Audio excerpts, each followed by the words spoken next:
Olá pessoal, tudo bom? Essa é a aula 4, abstração de dados com classes.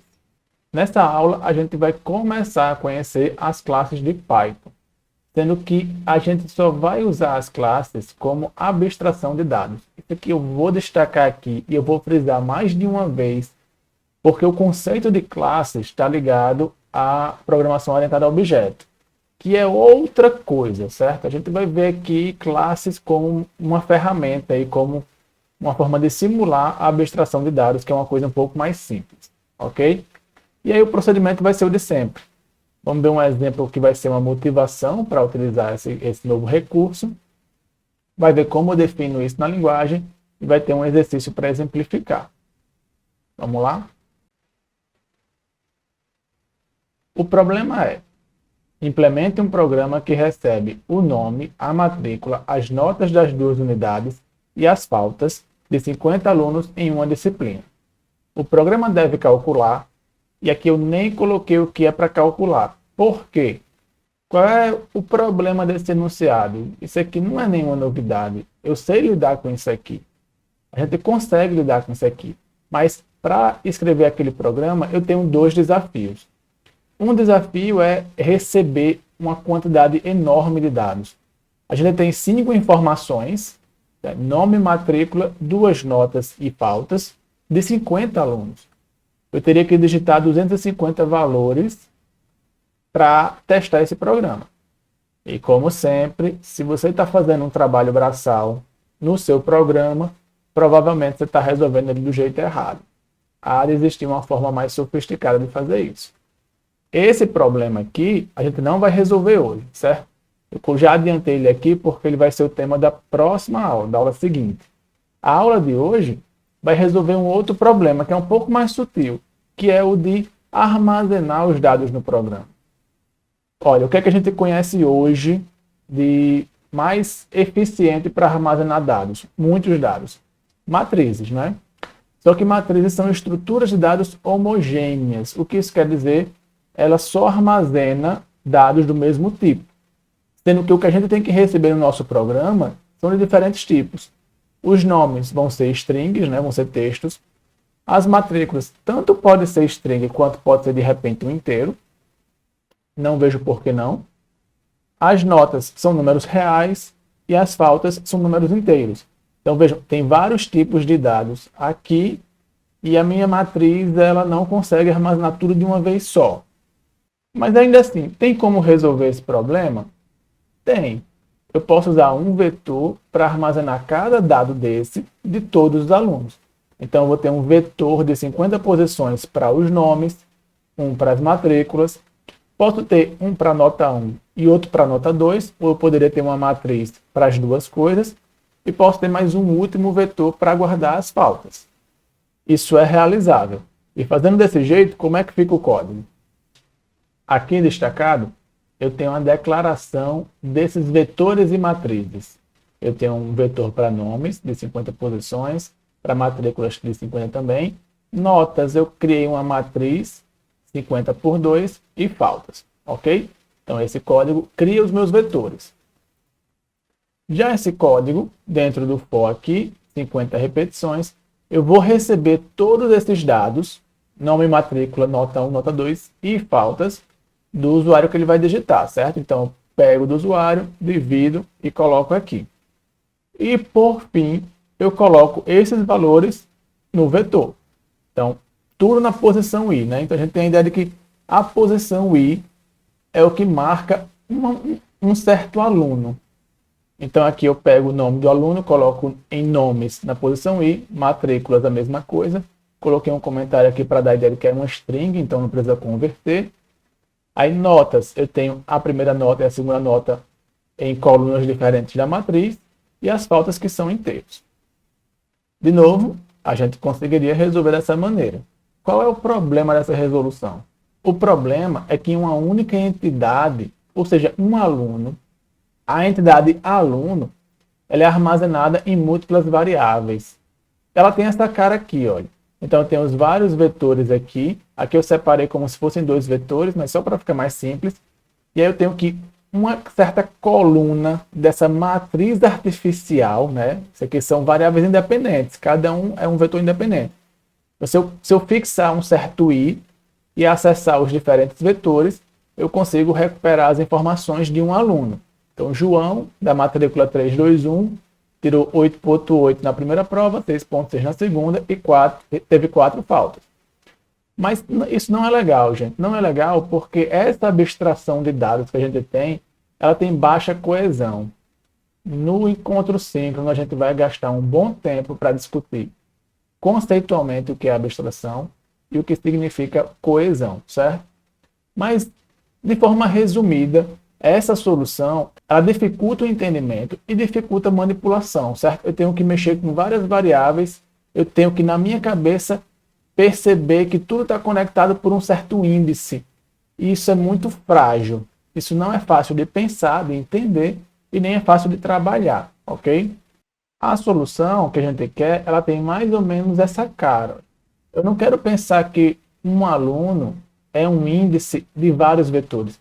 Eu quero pensar que um aluno, uma entidade aluno, é uma coisa só. Eu quero que no meu programa, um aluno seja uma única coisa. E dentro dessa única coisa, talvez eu tenha como representar os diferentes dados do aluno. Então aqui é como se eu tivesse o aluno João, a aluna Maria, e dentro dessa caixa que representa essa entidade, eu tenho as informações daquele aluno. Com classe, a gente vai alcançar esse nível de representação, que é mais fácil de entender, mais fácil de trabalhar. Vamos lá? Gente, nessa aula eu decidi apresentar o código exemplo pronto e discutir ele, ao invés de tentar construir, porque eu achei que estava levando muito tempo e estava ficando mais confuso. Então vamos lá. Aqui eu tenho a classe, a definição da classe aluno. Destaquei em vermelho os pontos mais importantes. Vejam, eu tenho essa palavra-chave aqui da linguagem class e o nome da minha classe. Esse nome fui eu que inventei. Eu disse que a classe se chamava aluno porque ela representa um aluno do mundo real. Aí, eu tenho aqui 2 pontos. Então, dentro da classe, lembra que a gente já viu que é escopo. Sempre que eu tenho os 2 pontos, eu defino um escopo. Então, tudo que está identado aqui dentro da classe aluno pertence à classe aluno. Então, aqui na classe aluno, eu tenho uma função. Isso aqui vai ser um método, a gente vai entender a diferença depois, mas o def. A gente já aprendeu que def é quando eu quero criar uma função. Eu tenho uma função que se chama, o nome dela é underline, underline, init, underline, underline, e ela recebe como argumento um self. É sempre essa palavra, é sempre o nome dessa função dessa maneira, certo? Isso aqui, de novo, no momento síncrono a gente vai conversar mais sobre isso. Mas, por enquanto, é decoreba, certo? Tenho class, o nome da minha classe, a função init, e dentro da função init eu vou ter o nome das variáveis que compõem a minha classe. Sempre nesse formato, certo? Então, eu tenho self, ponto, o nome, recebe, nome. De novo, tem muita coisa aqui que está mal explicada, mas, por enquanto, a gente vai se manter nesse nível, ok? Eu acho que dá para entender ainda assim que eu tenho a definição da classe e das suas variáveis internas, que no caso a gente vai chamar de atributo. Tá, e o que é uma classe? Como é que eu vou usar? Pensem que uma classe é como um molde, é como um template, é como um gabarito para criar alunos. Nesse código aqui, a gente está de fato criando um aluno. Vamos ver como é que fica. Eu estou escrevendo aqui, aluno 1 vai receber o nome da classe. Veja que a primeira letra das classes ela é maiúscula, certo? Então, isso é uma convenção adotada em todos os lugares. Você viu um nome em maiúsculo, você já sabe ou já pressupõe que aquilo é uma classe. Então, aluno 1 recebe o nome da classe como se fosse uma função sem argumentos. Por enquanto, sem argumentos. Ou seja, aluno 1 agora é um aluno. Essa é uma variável do tipo aluno, você pode pensar dessa maneira. E aí, como é que eu acesso aquelas variáveis que são internas ao aluno? Utilizando o ponto, certo? Então, quando eu escrevo assim, ó, aluno 1, ponto nome, estou dizendo, o nome do aluno 1 vai receber João. Mesma coisa para matrícula, nota 1, nota 2 e faltas. Esta é a maneira de criar um aluno e de inserir os dados nessa variável aluno. E aqui mais para frente eu tenho um exemplo do que seria criar um vetor de 50 alunos. Vejam, eu tenho a variável alunos, coloquei aqui no plural porque isso vai ser um vetor. Eu uso o NumPy para iniciar esse vetor vazio de 50 posições. E aí, com esse código, para cada i no range 50, ou seja, repetir 50 vezes, eu digo que alunos na posição i vai receber um novo aluno. Esse código está um pouco incompleto, certo? Eu precisaria fazer a entrada completa, mas é o que a gente vai ver no exemplo. Mas basicamente o que eu quero que vocês entendam é o seguinte: esse código preenche um vetor de 50 posições em que cada posição é um aluno. Então, esse novo tipo de dado que a gente criou, aluno agora é um tipo de dado, é um tipo como inteiro, é um tipo como float, é um tipo como string. Agora existe um tipo de dado que se chama aluno. Só que é um tipo que internamente ele tem variáveis também. Então, dentro do tipo aluno, eu tenho nome, matrícula, nota 1, nota 2 e faltas. Essa pouca explicação que a gente teve já é suficiente para a gente tentar resolver o nosso problema. Só que, gente, ao adotar classes, surge uma nova salada de nomes para a gente entender o que é que significam. Existem vários novos conceitos que a gente vai começar a usar e tem que entender. Os mais simples, os mais importantes, são o conceito de classe, que, como a gente viu, pense que é um molde para criar entidades. A classe é um molde para criar alunos. Minha classe aluno é um molde para criar alunos. Já disse, né, que inicia com letra maiúscula, é uma convenção, e define um novo tipo de dado. Então, pense que quando eu defino aquela classe, é como se eu estivesse criando molde de alunos. Já os objetos são as instâncias das classes, são as entidades concretas. Veja, a classe é o molde de alunos.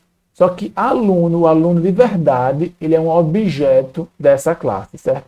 Então, esse conceito de objeto é a entidade concreta.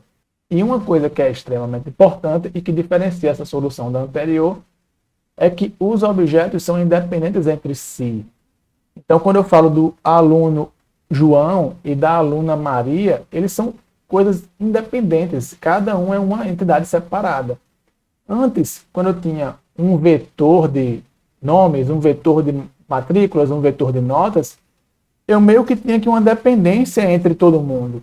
Um único aluno, ele tinha uma dependência entre várias variáveis.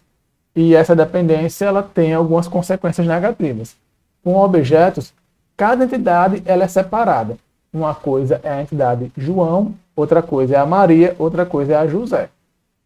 Outros conceitos que já conhecemos, só que para classes eles têm outros nomes. Atributo. Atributos são as variáveis dos objetos ou classes.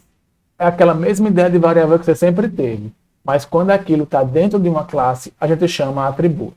Certo? É basicamente essa a ideia. Para o que a gente vai precisar, é basicamente dessa ideia.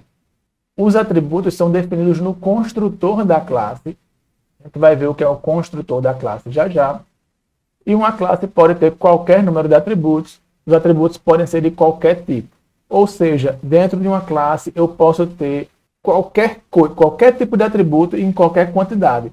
Eu posso ter tanto tipos primitivos como a gente está colocando aqui, né? Nome, matrícula, nota, como eu posso ter listas, matrizes, eu posso ter outras classes, eu posso ter qualquer tipo dentro da minha classe, certo? Isso vai aumentar consideravelmente a complexidade do nosso programa. Provavelmente a gente não vai chegar a tanto nessa disciplina, mas ainda assim vai ver alguns exemplos básicos, certo? Já os métodos são as funções dos objetos classe. Assim como os atributos são as variáveis da classe, eu posso ter funções que são internas à classe. Se isso acontecer, eu vou dizer que elas são um método. Outra característica em Python é que todos os métodos eles têm um self como parâmetro. Na chamada, esse self não apareça, mas como parâmetro ele aparece, certo? Python ele dá tem umas coisas por debaixo dos panos que ele faz para simplificar. que aí pode causar uma pequena estranheza, mas entendendo como é que funciona, fica tranquilo. E últimos dois conceitos, eu tenho o construtor, que eu falei anteriormente. Ele é basicamente o método que cria a instância da classe. Aquele init, que a gente viu no exemplo inicial, né? Underline, underline, init, underline, underline, ele é o construtor das classes Python. Toda classe vai ter uma função que se chama init, que recebe self como parâmetro. No caso, não é nem função, é método, certo? O nome das funções das classes se chamam métodos. É um pouco confuso, mas em termos práticos não faz tanta diferença. Mas como eu gosto de diferenciar conceitualmente programação orientada a objeto de programação procedural, que é o que a gente está praticando, eu vou meio que insistir em usar o nome correto, ok? E por último, self, aquela palavra self. Pensem que todo objeto tem um atributo padrão criado pelo próprio Python que se refere a ele mesmo. Isso aí é muito inovador para vocês, mas por hora é só o que vocês precisam saber. E antes de ir para o exemplo, eu vou fazer esses esclarecimentos, eu vou reforçar a ideia de que nós não vamos usar classes na sua forma completa, certo? Classes, objetos, construtor, tudo isso são conceitos da programação orientada a objetos, certo? Na disciplina nós não vamos aprender programação orientada a objeto. Nós não vamos aprender POO. Programação orientada a objeto é um dos caminhos óbvios de quem está aprendendo a programar. Só que ainda não é o momento para a gente, certo? Por que então, professor, que a gente está vendo classes e objetos em linguagem de programação? Porque é a forma que a gente tem em Python, a linguagem que a gente escolheu, para fazer a abstração de dados. Vetores a gente teve que simular com listas, a gente vai ter que simular a abstração de dados simples com objetos, com classes em Python. Então, é um preço pequeno a se pagar para usar uma linguagem que é tendência hoje em dia, certo? Vamos lá para o exemplo. Esse começo aqui é o mesmo, certo? Implemente um programa que recebe o nome, matrícula, notas das 2 unidades e faltas de 50 alunos em uma disciplina. O programa deve imprimir o nome e a matrícula dos alunos que possuem menos do que 10 faltas e possuem média maior ou igual a 8. Esse algoritmo aqui, ele é trivial para o que a gente já tem praticado. A gente só vai exercitar como representar essa ruma de aluno com classes e objetos. Vamos lá? Então, o que é que eu tenho aqui? Nessa parte inicial, eu tenho a definição da classe. Exatamente aquele mesmo código que eu tinha no slide, certo?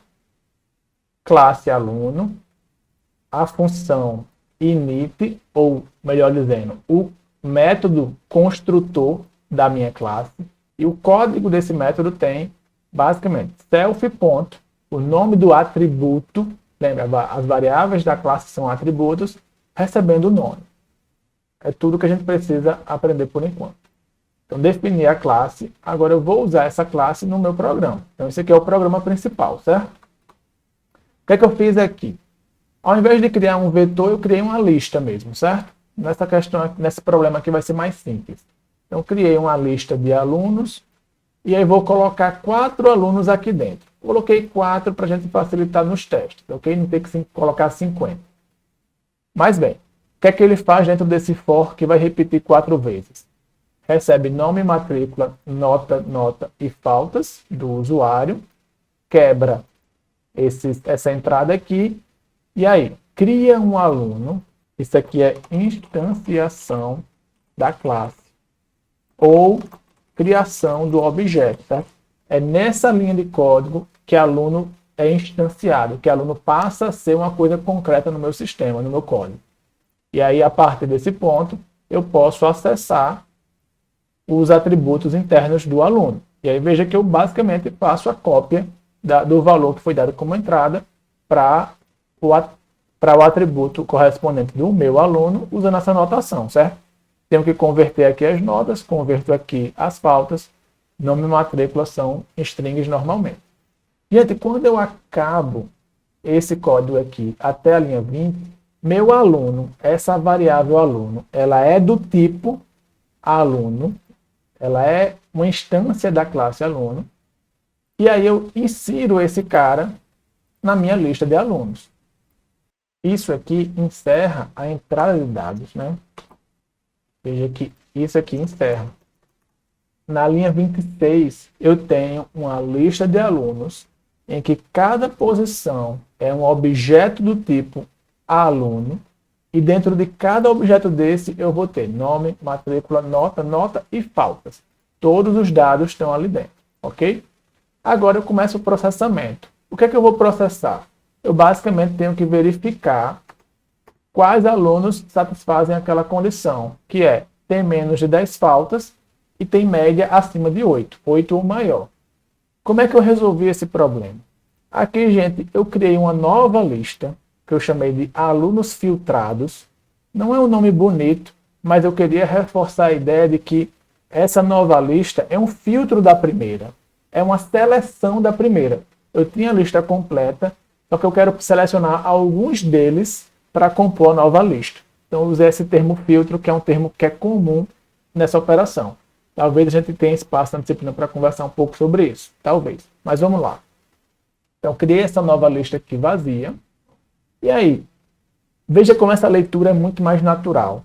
Para cada aluno na lista de alunos, nesse nível a abstração é perfeita. Isso agora realmente é um aluno. Dentro dessa lista eu realmente tenho alunos. Não é mais um vetor de inteiros que eu entendo como um aluno. Não, agora é um aluno de fato. Então vamos lá. Para cada aluno na minha lista de alunos, eu vou verificar se as faltas desse aluno são menores que 10, né? Essa quantidade de faltas desse aluno é menor do que 10. Então, essa é uma das condições. Se isso for verdade, eu vou calcular a média dele. Então, faço aluno nota 1 mais aluno nota 2 dividido por 2, calculei a média. E aí, se essa média for maior do que 8, então quer dizer que esse é um dos alunos que eu tenho interesse. Então, eu vou adicionar na nova lista, alunos filtrados, esse aluno que passou nos testes aqui, correto? Então, quando esse for terminar, eu basicamente vou ter em alunos filtrados a lista de alunos que satisfazem aquelas condições. E aí eu faço a saída de dados. Eu basicamente faço para cada aluno da nova lista de alunos filtrados, imprima o nome e matrícula dele.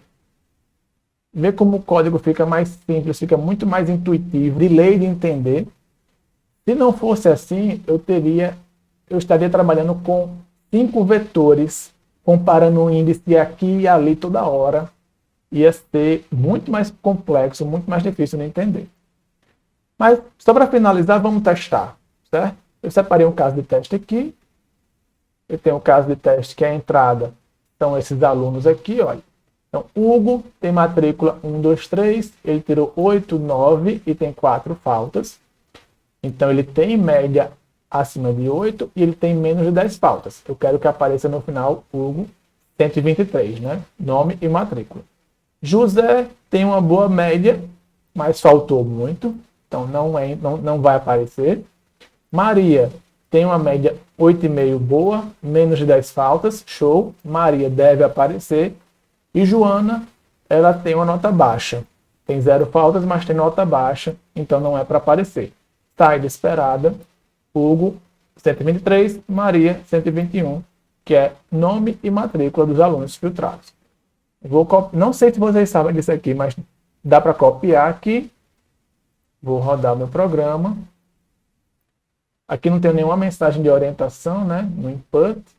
Então fica aqui sem aparecer nada. Vou colar, botão direito colar e executar. Então executei, está aqui a saída, certo? Esperada, o caso de teste bateu. Poderia elaborar outros, poderia elaborar uns maiores, mas para a aula aqui, acho que é suficiente. No encontro síncrono, o que é que eu espero que a gente consiga conversar? Isso aqui pode mudar porque eu vou meio que ver a recepção de vocês para o conteúdo a partir das listas, certo?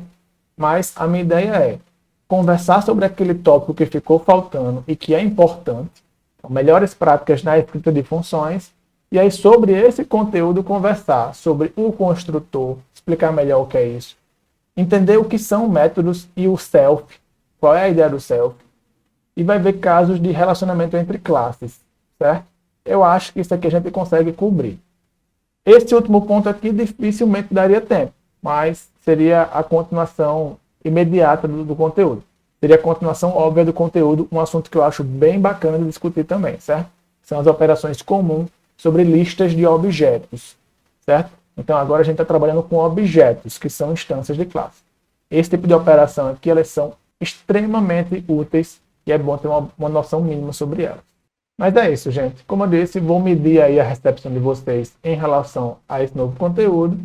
Vamos conversando, vamos adaptando para que seja da melhor forma possível para vocês. Por hora, bom trabalho e até a próxima aula.